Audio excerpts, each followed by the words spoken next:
Amuktada puna pui komno na koromjari ngasi mu pudon laksari 10 crazy facts about animals. Video sisu yamna interesting oiba amadi yam kanaba moigane kanjai. Matam yam lawdabida, let's come to the point. First fact, octopus hani khangnaba ising samudrada phangba nga makal asigi heart ahum pali. Masigi oithokpa ya maramse mangonda chelibe e asina oibai habadi ma ki masada blue machugi e cheli masigi samlappa maramdi mathakta aina iraga hapsare mayam.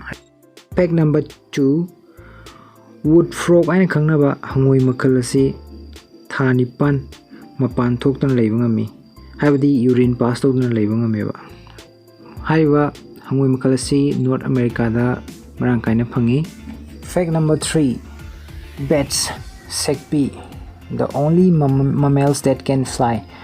Sekpi je magi tongan species makal lising maga chamri rom lay masigi manungda sopnagi makal ani khaktangdi majelai mai da chatpa ngameba. Hai makal ani tudi vampire bat haiba ma burrowing bat haiba. Vampire bat se South amadi Central America da marang kaina phangi mai makhong se sekpi tegi yengna makhong ji chawi duga burrowing bats na New Zealand da phangi magi mamai se kaina teli ategi yengna. Fact number 4, hui je akoin loi khangnare manaton amadi magi nakong yam singba jibani adu hakta natana magi ubang magi sakti hatare mamit se miyobedagi 5 times saru manga tong hena ubang ami.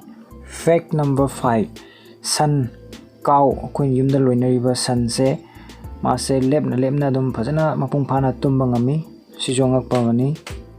Fact number 6, hippopotamus mayamna ising samu haira khangnaba ising da sukang phanda su leiba ngamba sa makal asi miyoba compare taw matanda miyobedagi hena makoina lamjen yangna chenba ngami. Fact number 7, malemda khwaidagi hena mahu chenba poisonous oiba nga sigi maming stonefish kawi maji heg yengbada nung mali do maksi Australia gi Northern Australia gi coastal area da yam marang kaina phangi.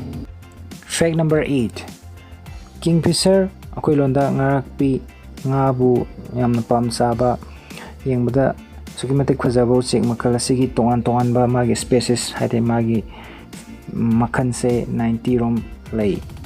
Fact number 9, scorpion natraga waikhu har khangnaba jiba makal asi pung amada chorakna kilometer 19 gi changda yangna chen mangami.